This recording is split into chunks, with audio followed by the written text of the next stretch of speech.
नमस्कार, मैं Mrs Anita Jack Sheth विद्या मंदिर English high school and junior college में से हिंदी अध्यापिका।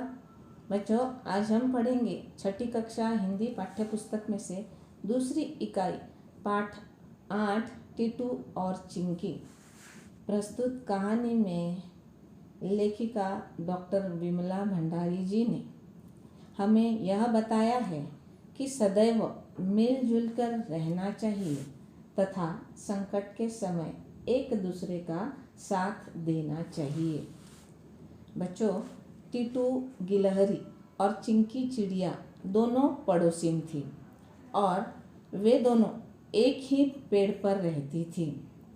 टीटू का घर पेड़ की खोखल में था और चिंकी का पेड़ पर शाखाओं में घोंसला बना हुआ था। चिंकी जब दाना चुगने जाती थी तो टीटू गिलहरी चिंकी के बच्चों का ध्यान रखती थी। पर अचानक से एक दिन दोनों के बच्चे आपस में झगड़ने लगे थे। टीटू गिलहरी के बच्चों का कहना था कि इसमें हमारा राज है, तो चिंकी चिड़िया के बच्चे इस पेड़ पर से फल को खाते हैं, झूठा करते हैं, तो हम इस झूठे फल को क्यों खाए। और सामने से चिंकी चिड़िया के बच्चे भी वही कहते थे कि पेड़ के तने पर टीटू गिलहरी के बच्चे रहते हैं तो हम इनके शाखाओं पर रहते हैं, तो ये फल हमारे भी है। और इसी बात पर दोनों का झगड़ा होता था। टीटू गिलहरी को बच्चों ने कहा था कि ऐसे झूठे फलों को हम नहीं खाएंगे, तो इन दोनों को चिंकी चिड़िया के साथ भगा देना। और दोनों एक दूसरे पर लड़ाई पर उतारू होते थे, एक दूसरे को पेड़ पर से भगाना चाहते थे।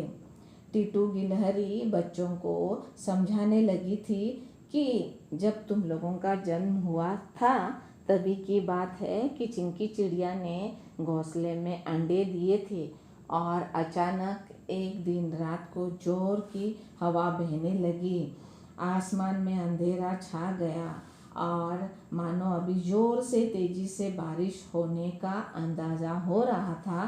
तो चिंकी शोर मचाने लगी थी, क्योंकि जैसे ही शाखाएं हिलने लगी तो उसे डर था कि कहीं मेरा घोंसला नीचे गिर न जाए और उसमें से रखे हुए अंडे गिर कर फूट न जाए।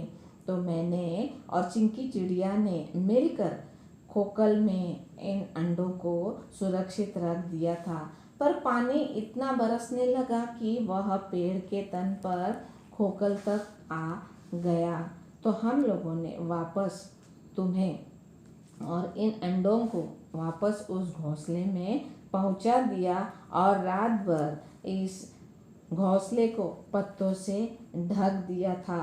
और जैसे तैसे रात बीत गई और सुबह होने के बाद हमने राहत की सांस ली थी और तब से हम दोनों सच्चे पड़ोसी बन गए हैं, क्योंकि हम दोनों ने आपस में एक दूसरे को संकट के समय मदद की थी। तो ऐसे हमें पता चला है कि अकेला चना भाट नहीं फोड़ सकता। मानो एक अकेला किसी भी संकट का, मुसीबत का सामना नहीं करता।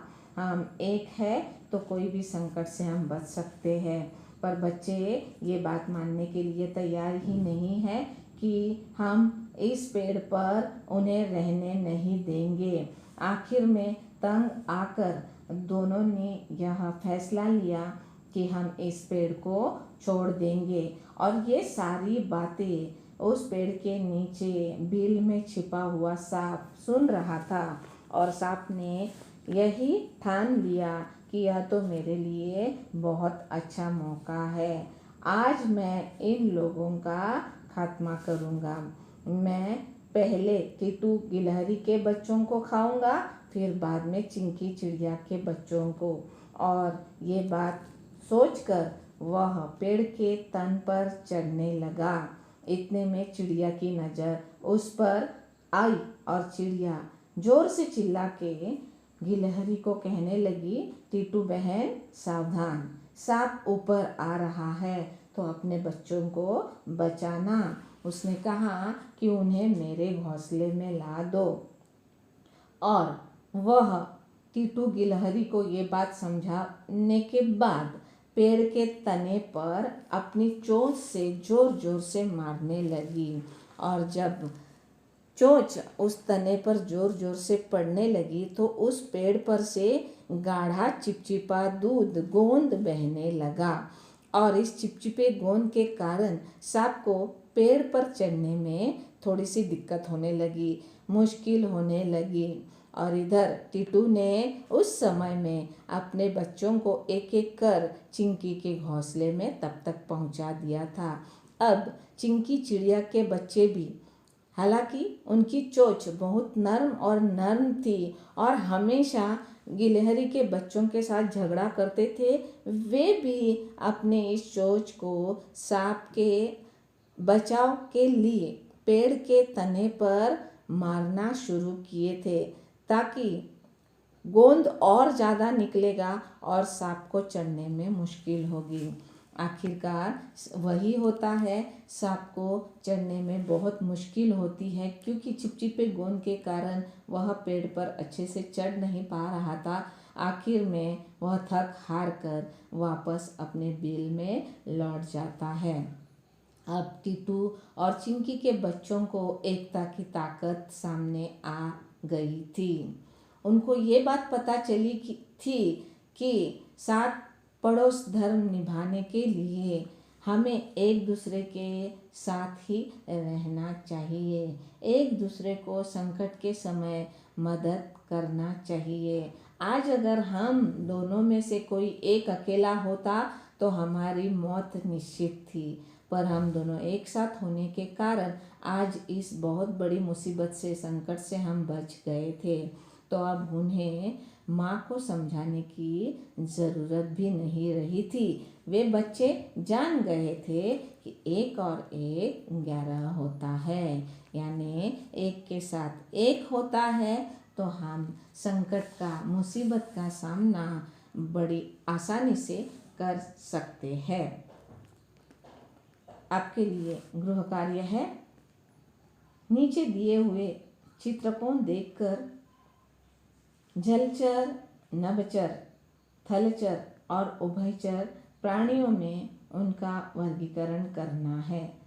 जलचर जल में रहने वाले, नभचर नभ में उड़ने वाले, थलचर जल और जमीन पर रहने वाले, उभयचर यानी जंगल में रहने वाले। तो इनका वर्गीकरण करना है। धन्यवाद।